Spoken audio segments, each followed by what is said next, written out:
Welcome back to chemistry. It is all that matters, and today we're going to talk about SI units and we're going to look at some more dimensional analysis.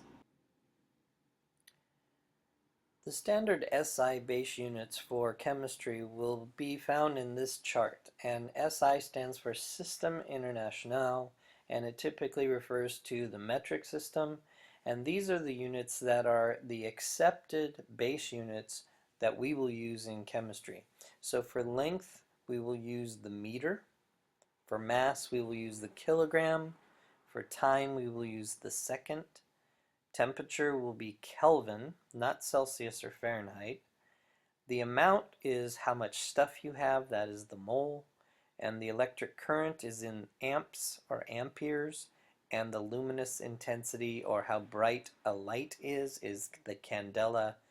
And we will not use electric current or luminous intensity too often in our chemistry course, but the others, length, mass, time, temperature, and amount, are significant to our course.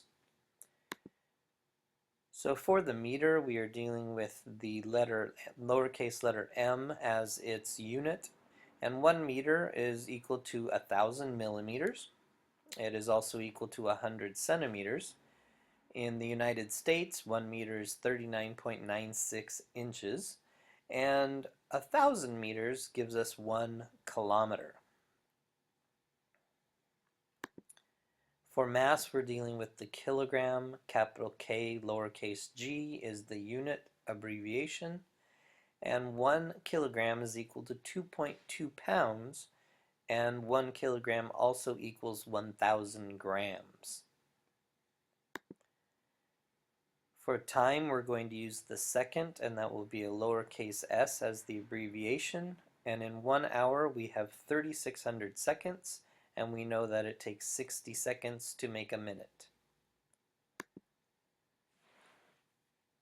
For the SI unit for temperature, we will use Kelvin, which is a capital letter K, and there is no degree symbol.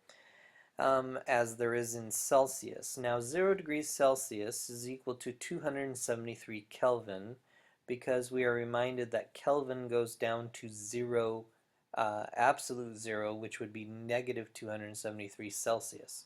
So our conversion here is degrees Celsius plus 273 equals Kelvin.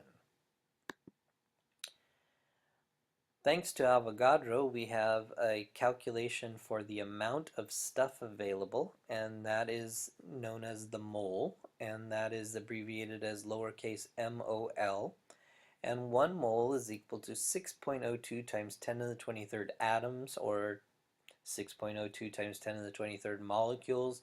It's kind of like using a dozen for donuts. It's always the same value, no matter if you're dealing with aluminum or carbon. If you have 1 mole of aluminum or you have 1 mole of carbon, you will have 6.02 times 10 to the 23rd atoms. Just as if you had a dozen chocolate donuts, you would have 12, and if you had a dozen twist donuts, you would have 12. Now 1 mole is also equal to 1 gram formula mass, which is the mass based on the periodic table.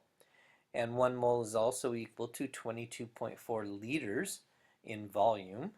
And 1 mole is equal to 1 molecular unit when we are dealing with balanced chemical equations. And we'll talk about that as our course progresses.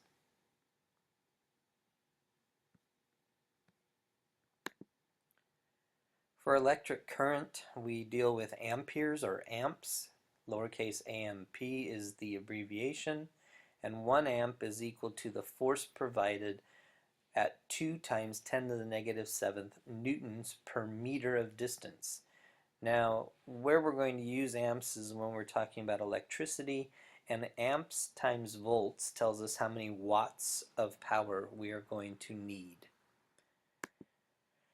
If we are trying to figure out how bright a light has for intensity, we are dealing with the candela, lowercase cd, and 1 candela is the intensity of light at a frequency of 540 times 10 to the 12th hertz, directed at 1/683rd watt per radian. And we will very rarely ever use this in our chemistry class, but you do now know that the candela will be used for luminous intensity.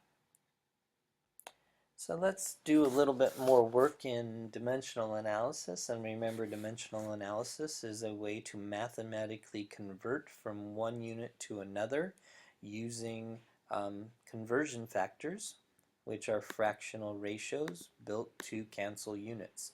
So at 357.2 grams and 40.0 centimeters cubed, this is the density based on mass over volume. So from the problem, we had a mass of 357.2 grams. We were given a dense volume of 40.0 centimeters cubed, and therefore grams over centimeters cubed gives us our density. Now we are being asked in the question to change grams per centimeters cubed to kilograms per meters cubed. So first we're going to convert the kilograms, and 1 kilogram is equal to 1,000 grams. Now we put 1,000 grams in the denominator so we can cancel the gram unit, and we put kilogram in the numerator because that's what we're trying to get to. Now when we convert the centimeters, it's 100 centimeters for every 1 meter.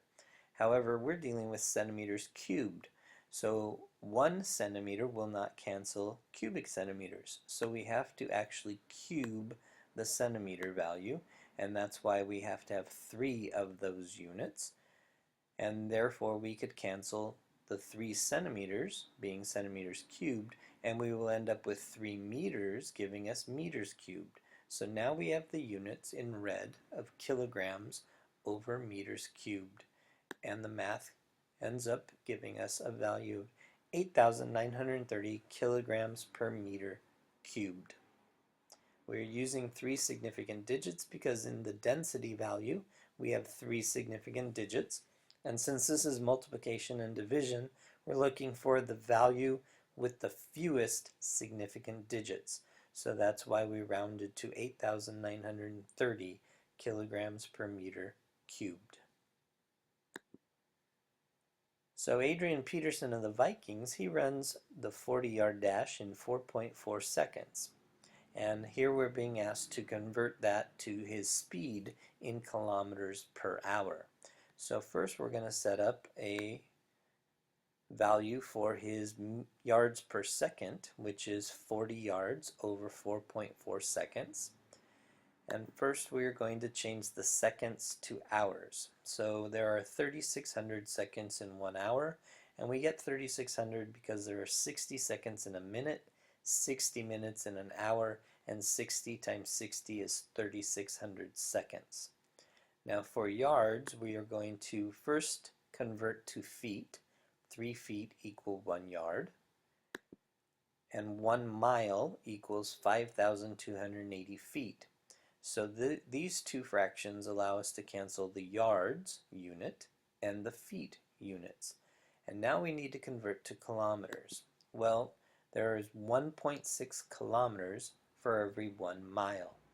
So now the red units, kilometers over hours, are going to remain, and all of the other units will cancel, and this will give us an answer of 29.7 kilometers per hour.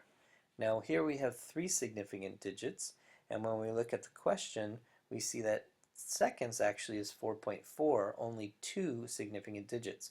However, time and temperature are never used for significant digits.